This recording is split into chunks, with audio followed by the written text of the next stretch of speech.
In 2001, a man bought a wine cabinet at an estate sale in Portland, Oregon. Within weeks, he was having nightmares so violent he would wake up with bruises.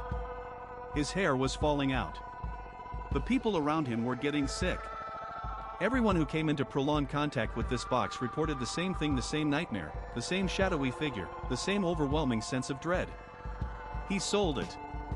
The next owner's health deteriorated. The next owner after that reported the same.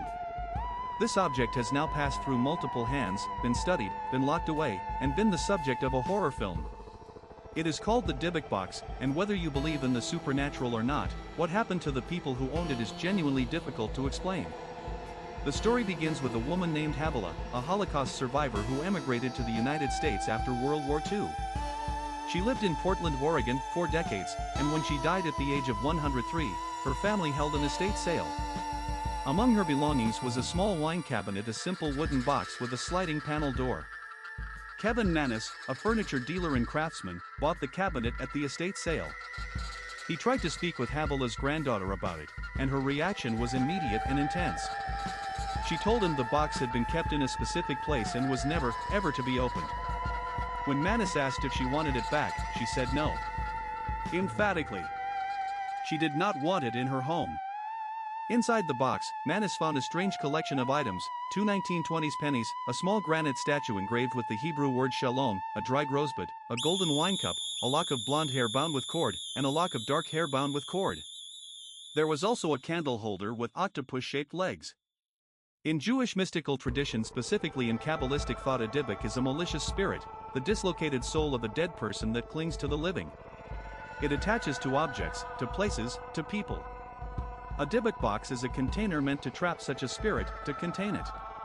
Whether Havila believed the box held a Dybbuk, or whether she was using it in some other spiritual practice, we cannot know. But the instruction was clear: do not open it. Manis opened it. What happened next has been documented by Manis himself in considerable detail, and later corroborated by subsequent owners. I want to be transparent, this is a case where the evidence is entirely testimonial. There is no laboratory proof that a wooden box can cause nightmares. But the consistency of the accounts across multiple unrelated people is what makes this case unusual. Manis gave the cabinet to his mother as a birthday gift. On the day she received it, she suffered a stroke. She lost the ability to speak. When she could communicate again, she spelled out, letter by letter, HATEGIFT. She never recovered fully. He gave it to other people. Each one returned it, usually within days, reporting the same thing: an overpowering smell of cat urine and jasmine, nightmares involving an old hag figure, and a sense of being watched. His shop employees refused to be alone with it in the room. Manis himself began experiencing the nightmares. The same figure. An old woman, not moving normally, jerking, contorted, always at the edge of his vision. He would wake up with bruises he could not explain. He said he felt physically drained, as if something was pulling energy from him. His hair began to thin. He sold the box on eBay in 2003. The listing described the box and its effects honestly. It went viral before viral was really a concept. The buyer was a man named Jason Haxton, the director of a medical museum in Missouri. Before I tell you what happened to Jason Haxton and what happened when he had the box scientifically tested, if stories like this keep you up at night, you are exactly the kind of person who should be subscribed to Mind Trap. We go where logic meets the unexplained. Hit subscribe, tap the bell, and let us keep going. Jason Haxton is not a casual collector. He is a medical professional, a museum director, and someone who approached the box with a researcher's mindset. He purchased it specifically to investigate the claims. And then the same things started happening to him. Nightmares. The same old hag figure. Welts and rashes on his skin that appeared without cause. His health declined measurably. He developed a hacking cough, eye irritation, and what he described as a persistent, irrational anxiety that started the day the box arrived at his home. Haxton consulted with rabbis knowledgeable in Kabbalistic tradition. They examined the box and the items inside. Their assessment was consistent with the Dybbuk concept. The box was a containment vessel, and whatever was contained had been disturbed when Manis opened it.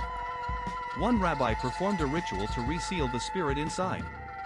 But Haxton did not stop there. He had the box examined more rigorously. The wood was tested and found to be consistent with materials available in Eastern Europe in the early 20th century. The items inside were authentic to the period. The pennies dated to the 1920s. The hair was real human hair. He also reached out to other owners, people who had possessed the box before Manus and after him. The pattern was consistent across every single person. The nightmares. The health problems. The smell. The shadow figure. People who had no contact with each other, who lived in different states, who had no reason to coordinate a story, all described the same experience. Haxton eventually had the box sealed by a rabbi using a traditional Kabbalistic binding ritual. He then placed it in a location he has not publicly disclosed, where it remains today, or at least, where he says it remains. He has spoken about it in interviews and wrote a book about the experience. He has declined to reveal the box's current location, saying he does not want anyone else to open it.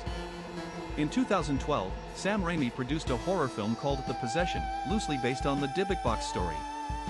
It grossed over $80 million worldwide. The story entered mainstream culture, and with it came the inevitable wave of skepticism. Let me be fair to the skeptical position, because it deserves to be heard. There is no scientific mechanism by which a wooden box can cause nightmares, illness, or psychological disturbance. Suggestion is a powerful force. If you are told an object is cursed and you believe curses are possible, your mind can produce symptoms. The nocebo effect, the opposite of placebo, where negative expectations produce negative outcomes, is well documented in medical literature. People who believe they are exposed to something harmful will sometimes develop real, measurable symptoms. Kevin Manus himself complicated the narrative in 2021. In a creative writing piece, he suggested that parts of his original account were fictional or embellished, that he had crafted a compelling story to sell a piece of furniture on eBay, and it got away from him. He later walked back some of that statement, saying the core experiences were real but some details were dramatized. This admission muddied the waters significantly. But here is what the skeptics have to account for.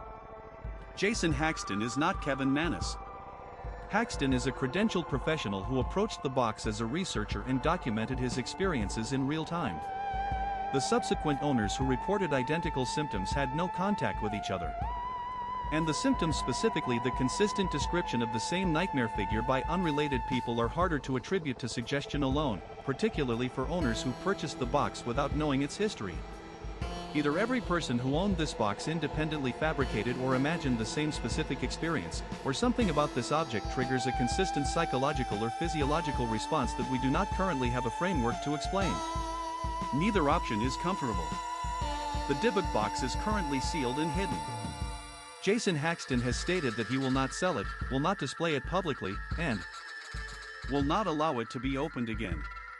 Zach Bagans of the Travel Channel reportedly purchased it and placed it in his haunted museum in Las Vegas, though the specifics of the transfer are disputed. What we know is this.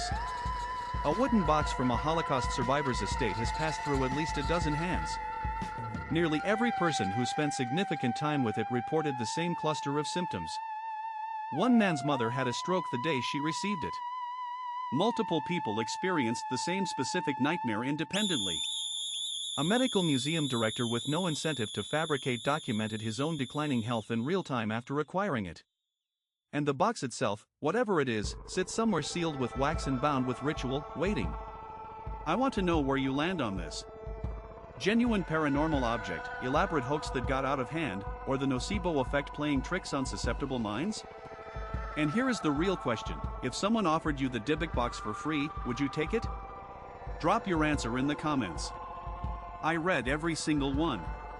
I will see you in the next one. Estimated runtime, 11 to 13 minutes at natural speaking pace. SEO title suggestion, The Dybbuk Box, the most haunted object on Earth. True story, tags, Dybbuk Box, haunted objects, paranormal, Kevin Manus, Jason Haxton, The Possession, Mind Trap, supernatural, cursed objects, Jewish mysticism.